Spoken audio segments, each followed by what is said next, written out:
All right, Brandon, thank you for joining me on Agent Success Stories. This is a podcast where I feature some of our top agents, some of our rising stars, and some folks that I think have something interesting to tell, which I think you qualify into almost every one of those boxes. I've had the privilege to get to know you and Mary over the last couple of years.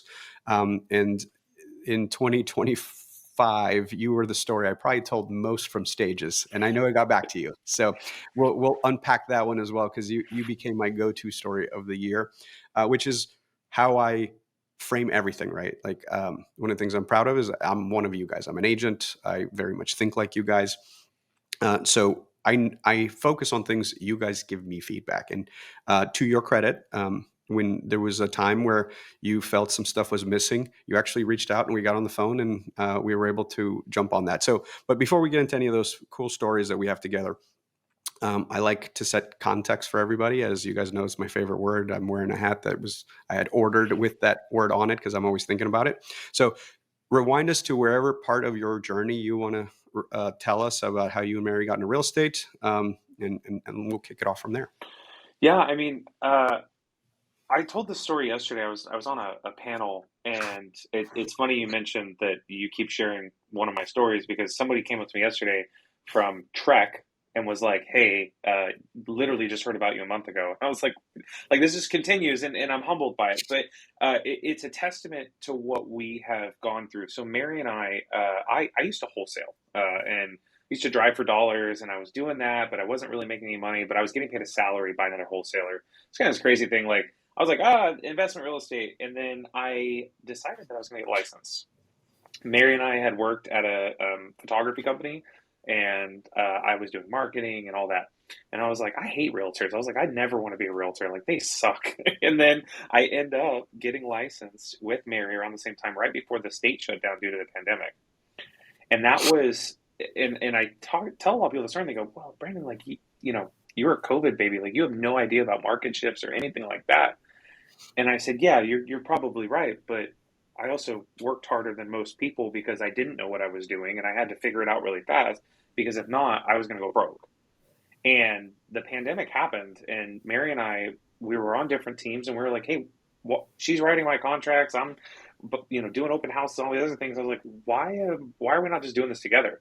And so that's how that started. And it really just, without rehashing the whole thing, Mary and I went for the past 5 years, spent every single day trying to create an authentic experience for the consumer, creating a relationship based model that allows an agent to, like us, like we did, to consistently sell, make multiple six figures, create a life that we want, and then replicate that for other agents. And so we've made that our whole backbone. We're not a leads based team. We do have some of those things in our team, but we have really built off the back of loving our clients. Our tagline is real relationships, real estate. That is what we live by. I'm going to share the story with you because I think you'll get a good chuckle out of it. The other night, I get a text, and it's a client who we don't talk to. Like, I invite them to our client events, but they never respond to us. They never come.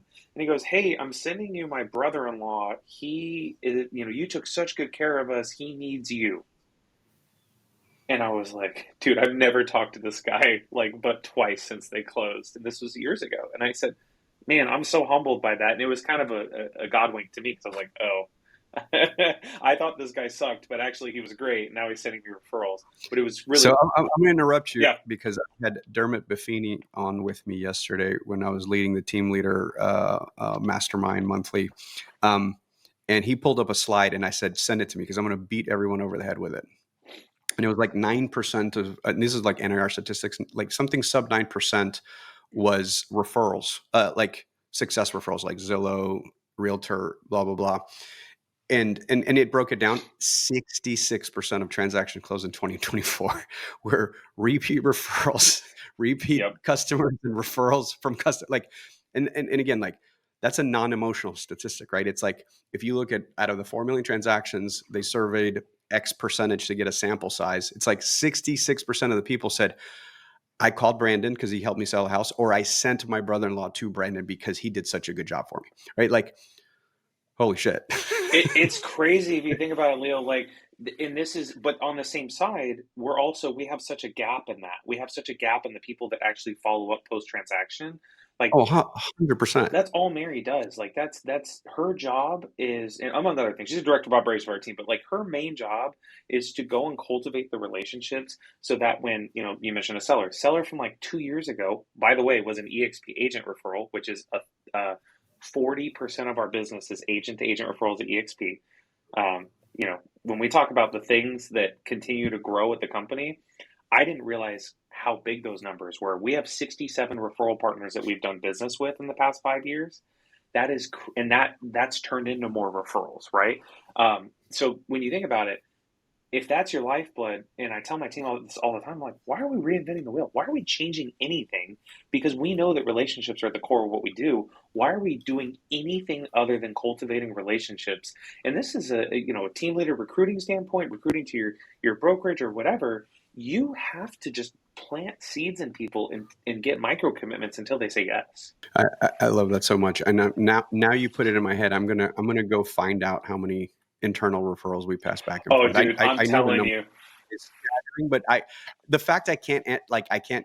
I pride myself in knowing every one of our numbers that I don't know right now. I'm like, is it? I heard 30,000 went through the referral tool I had built. Do you use our referral tool? Yes, I actually get annoyed when people don't use it. I'm like the guy who's like, you need to send it to my XP because if not, compliance is going to get mad at me.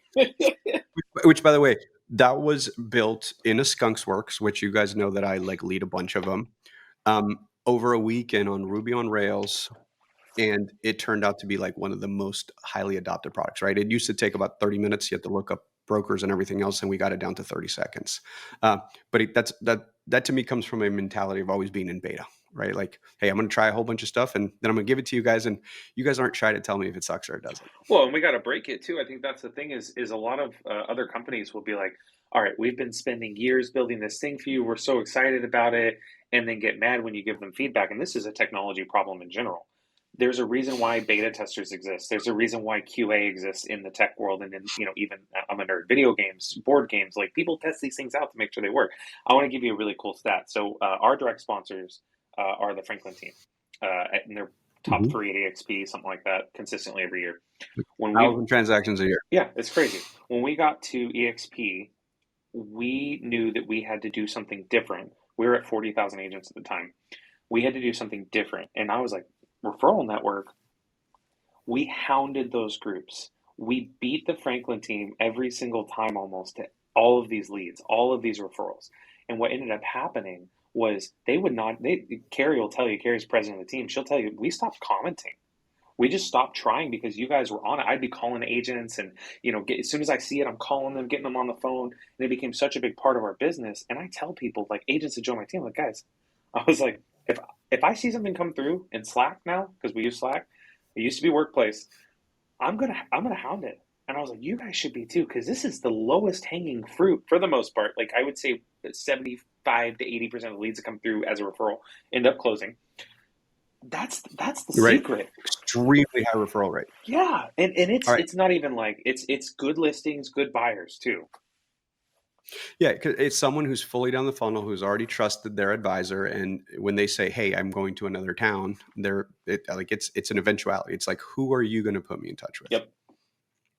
All right, so let's talk about the story I've told all year. So I'll tell it from my vantage point. I'd love to hear it from your vantage point. So um, again, I'll tell you my biggest frustration from the seat I sit in is getting you guys to do what I ask of you. So use this, don't use this. Please go this way. It's funny because every vendor pitch I hear is it, and again, it's like it's how we're taught to sell. It's like, hey, what problem are you trying? What's your number one problem? I'm like, I know what my number one problem is. I can't get people to read my emails, or text messages, or Slack, or Workplace, or Pigeon Carry, or even like you've been in the room, and I'm like, raise your hand if you've logged into this, and it's like 10% of the room. So that doesn't mean we won't stop trying stuff. So we saw a product end of last year called Fixer, which was an email companion, and there's a couple out there in the marketplace, Superhuman, and a whole bunch of other ones. What we liked about Fixer, because we met the founders, is that they actually, and I don't know if you even know this story, Fixer, the founders actually owned a executive assistant agency for like a decade. So they actually had a lot of training data on executive assistant workflows. right? And they actually had a lot of phone calls recorded on executive assistants. So Fixer wasn't kind of like it was the next Silicon Valley thing. It was like it was a group of folks who actually were domain experts in this workflow. And Glenn saw it and Glenn loved it. We ended up investing in the company and gave them an enterprise deal, which actually, and right now they're crushing it and they're growing really fast. But we were their anchor tenant, if you will, for a real estate analogy. But we bought a whole bunch of seats, more than we would use, and then gave them away to you guys because we believed in it, like deeply, deeply believe in it. And so for people that don't know, you're breaking my heart if you don't know and you're at EXP what it is, but it is a co-pilot assistant that lives in your email. And before I even gave it to you, Brandon, I put it on my personal email. So like, and I'd love to hear your description of it. But first of all, it categorizes, right? You can customize it, but it categorizes what's marketing, what's notifications, what's an FYI, what's a necessary response to. And then what I think you like most about it, it responds for you, right? It drafts your response and grabs your email. Personally, I can tell you like some of the responses to my dad are probably more empathetic and thoughtful than I would have slowed down to do in the middle of the week. Um, they're in Spanish with better grammar than my written Spanish. My oral Spanish is phenomenal, but my written Spanish is rusty because I probably haven't used it much since high school. And more than anything, it goes to speed to lead. So the story I tell on your behalf was one you shared with us at the Houston rally, which was you received an inbound email on a Saturday while you were spending time with your son, which was requesting a consultation about investing. But the coolest part of the story was one, it was a chat GPT prompt. So a consumer asked an LLM who the most investor friendly agent in your market was, and it gave your name and email. And then that person clicked on the email, and then your co-pilot in Fixer created an empathetic response with multiple paragraphs and your availability that week. Before you knew it, you were on a long distance call to France, and shortly after that, you were under contract on a single family purchase. And when I tell that story, one is I give you your flowers for being an early adopter of most of my stuff, which I really, really appreciate because we spend a lot of time and energy and money to give you guys these cool products. But two, where I kind of land the plane for agents, because I think I talk about AI is going to change the world, blah, blah, blah. And people start picturing like agentic workflows with robots replacing humans. And I tell them, no, no, no. It is speed to lead. It's LLM replacing Google, which is where the consumer goes, who is the best agent in the zip code? And you no longer appear because you're in 2020 doing SEO versus creating contextual content that can be indexed by the LLM. So I'll pause right there. Yeah. That's how I tell your story. If I mistold any part of the story, I, please publicly correct me so I can get it correct. But that's how when you hear of your story, that's how I tell it. So if I'm wrong, please, I apologize well, and correct me. I'm apparently a father and I didn't know about it. So it makes it much worse because it would be really cool if I was like, oh, I was with my kids on a Saturday. No, I was playing Magic the Gathering because I'm a nerd and I play Magic the Gathering. I didn't tell that part because I'm a nerd. So I said he was, but I said with your son. So It's okay. I invented a son and what it sounds like. So No, I I just apologize think about that that it's part. so funny because like my business and Mary and I's world has become so much like, you think the normal workflow of a realtor is during the week, it's kind of sporadic, you're lead genning, prospecting, and then the weekends, you're full go. My weekends are reserved for family. My weekends are reserved for my hobbies because I know that I'm leveraged enough to have the things I need to get done during the week, or I can have someone else or something else do it on the weekend. So, absolutely. I mean, this was really cool because when this happened, I said, oh, this is the future. This is the thing that makes me more leverage to get to a point in my business where I can say, and this is where Fixer led our businesses here. Um, June, my grandmother passed away, and we had to leave for 3 weeks. Flights were like 2 grand. I was like, let's just drive. But we were going to be out there indefinitely because we were helping family, helping my grandfather, etc. And I said, hey, like to the team, hey, we're going to be basically gone. Fixer handled my email while I was gone for the most part, right? I still have to click send on things, but it handled a lot of the things that I needed to do, and I didn't have the emotional bandwidth to do it handled it for me. So like my responses weren't like, hey, screw you, my grandmother's dying, I'm out of town, leave me alone. It was like, and we were doing multiple transactions at the time. It was able to handle everything for me. So this whole transaction that happened, and actually that transaction was closing around that time, really put me in the mindset of like, how much more leverage can I get? How much more leverage can my team get that allows us to free up our time with our family, with our friends, with whatever we want to do, but also really be more intentional about how much time is being sucked away from us for lack of a better phrase, menial tasks. Like responding to an email, like sometimes people will just not respond because they're overwhelmed with their inbox. So no, I love this, and I think that Fixer is such a good tool for us, and I love that as icons we have access to it for our team. And I remember coming to you and saying, "Hey, like, dude, like my whole team gets it for free, and this is like a lot of money that is not being charged to me as a team leader." And you're like, "Yeah, but like not everyone's going to use it. If someone's listening to this right now and they're not using Fixer or some type of, and I use Fixer, please. But if you're not if you're not using any type of email assistant, Fixer's free of yeah, your EXP, so you should use that one. But if not, go yeah. ahead. Use another one. The other thing I really like about it, and I think this is something that team leaders, I'm going to be talking about this at our session at EXPCon. Um, Gemini records. Gemini records your meetings if you're in a Google Meet. What Fixer does is automatically drafts an email afterwards, talks about who the key members were of that call, talks about the highlights, and then drafts an auto reply that you can send to the people that were on the call and say, hey, here's the next steps, here's what happened, and here's what we're expecting. So every morning after our daily huddle, Fixer records it, then puts notes together, and then I send out an automatic email basically that says, "Hey guys," and it goes out to the whole team, even people who weren't on the call, so they get a recap of what happened. Hey, we're working on this standard, we're working on this thing that goes out. This is what the next steps are.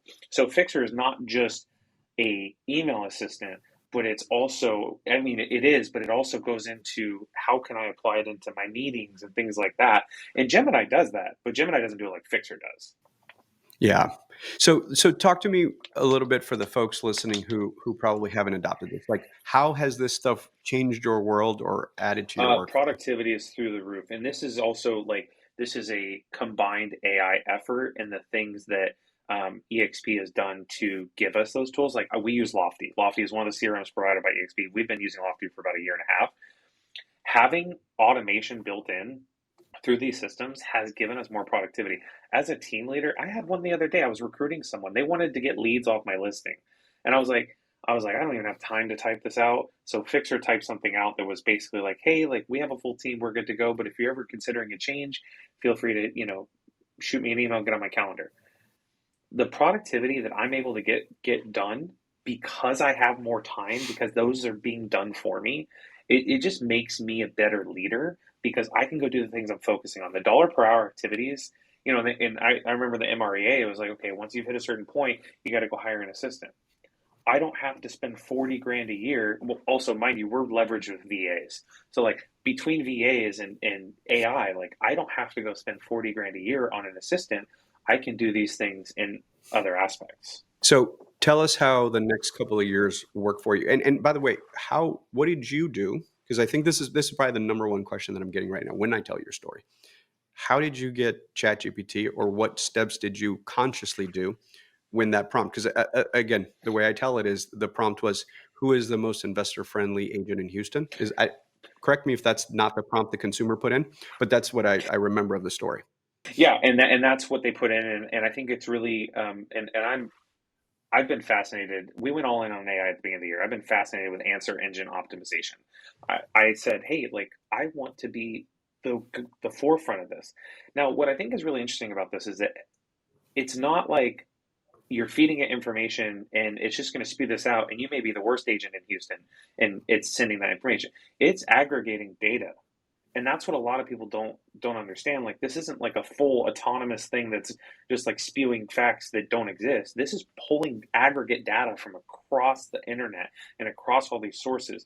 So I'm teaching it, hey, every time I talk to it, hey, I'm a top producing real estate agent, top producing real estate team leader. This is how I want to sound, right? So it remembers that and it updates its memory. But then I also have to reflect those things in other areas of our business. So you talked about SEO. SEO has evolved into answer engine optimization. And so we still have to do the things, right? Like Instagram just changed their algorithm to where if I search Houston real estate agent, it's actually going to start pulling people up more regularly because of the algorithm and what they're putting in their descriptions. You still have to train it, but you also have to make sure that your content, your website, things like that are able to reflect that so that way it can pull that data and put it in front of someone. I think that's the biggest thing that people miss. It's not like I told it for 6 months that I'm the best thing since sliced bread. I told every other platform that I'm the best thing since sliced bread. Therefore, the answer engine optimization said this is the person you need to work with.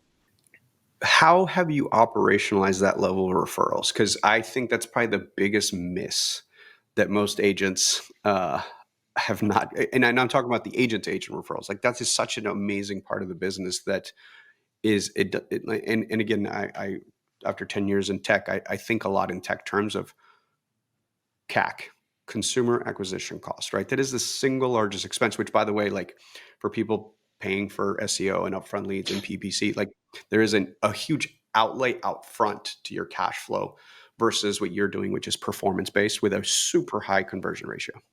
Yeah, so I will tell you, we are very lean. We always have been. That was my thing in the pandemic. I was like, I don't, because I was on a team where I was like, I see a bunch of people spending money, and don't get me wrong, like there are teams that do it very well, but I also know the teams that are spending 80 grand a month in Zillow, and it's crazy, right? I knew that I wanted to run a lean machine, and I wanted to be a fisher of men. The only way I can do that is relational based advertising, word of mouth.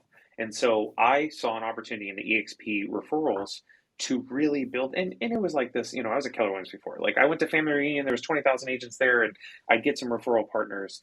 But what I noticed at EXP is that the model had been centralized and put in one place for us to go, hey, I want to work with other people who are like minded and send each other referrals, right? Um, that became the pillar of this operational and I don't like the word cash cow, but for what it's worth, like it's been one of the biggest things that's made us multiple six figures a year is just being able to have that tool and then speed to lead, talking to people, having like a bio ready or being able to answer kind of common questions. Like we just kind of built this scripting in to be like, hey, I'm gonna call someone, I'm gonna call Leo. Hey Leo, my name's Brandon Snyder. I'm a 5-time icon leader in the Houston area. My wife and I would love to serve your referral, right? At the EXP community, saying things like icon or top producer, everyone's a top producer these days, right? But saying, hey, I'm an icon, that carries a lot of weight. And so as we started iconing, it just kind of started becoming a part of our process, and that allowed us to get more referrals. We bake this in to we know that our average commission when I forecast for the year, our average commission is going to be closer to 2.5 because I'm paying a 25% referral fee on probably about a third to 40% of our deals. As you as we're closing out 2025, and I like to make sure that these conversations are evergreen. But the point I'm making is we're rounding Q3, replace the year, right? Um, if you haven't heard this, I'm saying it to you right now. Dermot said it yesterday, and Tom Ferry said it to me on Monday when we were catching up after that little announcement.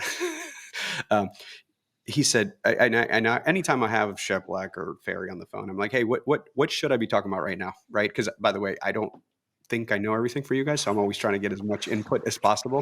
And it was funny because I think I talked to all three of them this week, and they all said the same thing. They're like, hey, by the way, make sure you're telling them this right now. I'm like, you the activity you're doing right now, Brandon, is what will determine Q1 of 2026, right? So fill in the 2 years, but like rounding Q3, your activity today in going into October will determine your January, February, March closings. So let me expand on that. That's part of the question as to like how you're consciously thinking for Q1 of the following year, because this is when you pull ahead of everybody, right? Because Halloween hits, Thanksgiving hits, Christmas hits, and literally realtors check out. Like I used to always joke that like if you didn't close by Halloween, it was like let's plan for January, right? Sellers sometimes don't even want to list after that date, right? Because Thanksgiving, people are coming in, and people come back for Christmas. But so think about that moment, and then also because you're so deep in kind of the tech forward stuff, what do the next 3 year looks like from what I'm not asking you to predict the future. Like, what are you implementing today that will have dividends in 18 months? Yeah, so there's two parts to that. So I want to clarify, and I got to tell this story because I think you will love this. So our first year at EXP, we helped a referral close like a week before Thanksgiving. It was an agent to agent referral. We fought. Oh, sorry, the week after Christmas. Sorry, it was like New Year's. It was an intermediary deal with our direct sponsors at EXP. That was the deal that qualified us on 1099 income to buy a house. That was so impactful for me that I knew November, December, I don't care what day it is. I don't care if it's Black Friday. You're shopping for a house, right? Like that's my marketing around Black Fridays. I always tell people to buy a house, don't buy any crap at the store. So I'm leading my team in that now. Like we're about to be at like 20 listings, I think, and we're just pounding the pavement.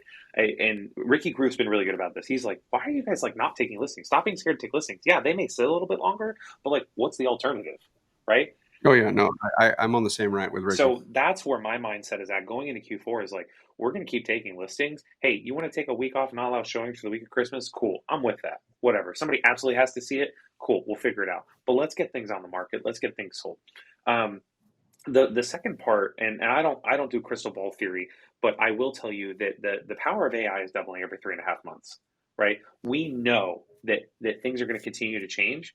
For our team specifically, we are always looking for another adaptation of something that we can bring into our ecosystem that is friendly to our agents. But our biggest tech stack that has, and I'm talking about at EXPCon, top 10 tech tools for teams. If anybody's listening to this that's at a team, small team, big team, doesn't matter. You need to come to this. Monday.com. Monday.com might be it's a sauna on crack. It's quite possible, and I'm the most disorganized person uh, in our team. It is the single most tech tool that has increased the most productivity, better than Fixer, and I love Fixer, better than Fixer, better than anything else I've seen in the market right now, to increase our productivity 35, 40%. From implementation, which was only 90 days ago, to now, productivity is through the freaking roof. So to me, that's the next thing. How do I get the people who shouldn't be organized to be organized, right? How do I get those like high D's and the people that, they're only selling, right? They can sell an extra 20 homes if they're more leveraged and their life is together, right? That's what we see in most agents is that if they actually have the structure, systems, and processes, they can scale their business. So that's what Monday.com, and we were at a mastermind. It was an EXP mastermind, but there was a person who owned their own brokerage. They're like, hey, I do Monday.com. And we looked into it and I was like, Mary, what do you think? And she goes, this is the best thing I've ever seen in my life. We're going to do it. The venture fund that took Monday to where they're at invested in my last company, so I'm pretty familiar with it with Monday. That was one of their portfolio companies. So I met their founders. it's pretty incredible, and this is not something that I mean. I think about Sisu, right? I think about Sisu and the product and what that does, and I think that's a great product, and that's great for specifically agent accountability. But Monday.com is like how do you build out the back end of your team infrastructure without hating your life? And as a closing thought, what is the one unlock that you and Mary figured out that went from where you were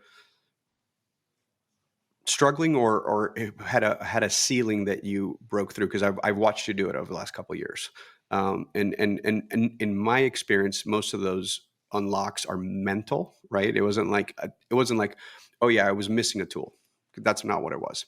Like what was it that you were able to unlock to go from, okay, I feel like I'm stuck, to you. And again, we have them multiple times throughout different levels, but I've witnessed you guys go through one.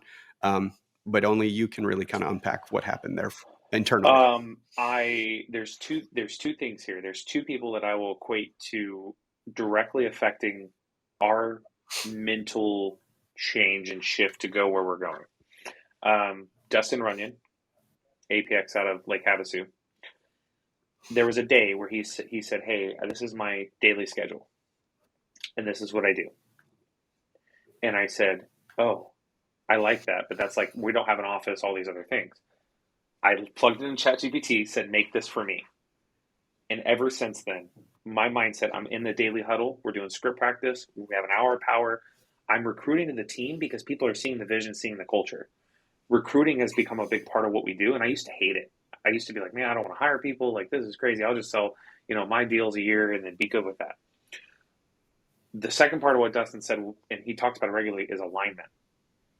I stopped hiring to substandard culture. I started hiring to, are you a good human? Are you willing to listen to what I say? Because you wouldn't be joining my team if you were killing it at 100 deals a year, right? And are you willing to be open minded enough to try something different? And when I started hiring to that, that's what changed for me there. The second thing, this is not new. Like, I'm not telling anybody anything new. When I talk to people, John Cheplack and a really good friend of mine, Cole Watkins. Cole Watkins coaches with Via Williams, and he's like top 5 in Texas at EXP as well. He said, Brandon, he's like, recruiting solves all problems. And I used to think that was really bad, right? Because when I came to EXP, I came from the company that was red and said that, we were just recruiting to recruit. Now I look at, Which, by the way, it was Mr. GK who taught us all that sentence. I think it's funny because when I think about recruiting now, I think about, and not from an ego standpoint, but I genuinely have something that I am willingly able to give someone, right? Structure, systems, accountability, a process, whatever. It is my duty, just like it's my duty to talk to sellers and give them the information they need to make the best decision to sell their house for the most amount of money in the least amount of time possible. It's the same thing with agents. I have a duty to these agents that, maybe they're looking for something different, to have that conversation with them and recruit them, not just to EXP, but to what we're doing, to the family, right? To the part, I get to take my lead agent this year to EXP Con. He's killing it this year because he came in last year in January with an open mind, said, I've done 200 rental transactions. I need to convert that. I said, oh, this is easy. Let's go to the races, And that was when I kind of started to realize, okay, if I can recruit people and actually do the things I say I'm going to do, hold them to a standard that I hold myself to and hold my wife to and she holds me to, we can win together. And that is my gift to them, that we will win together. It was a pleasure having you on here. Thank you for sharing the way you do. And what's the best way for people to reach out to you and get in a relation and send you those referrals in Houston? If you're at EXP, you can always ping me in Slack. You can find me on Instagram at Will the Real BS. Please stand up. And I think that honestly, like, just find me on Facebook. I'm very, very transparent on Facebook. I talk to everybody on there. That's my main communication platform. So Awesome. Well, I look forward to seeing you both in person shortly at EXPCon.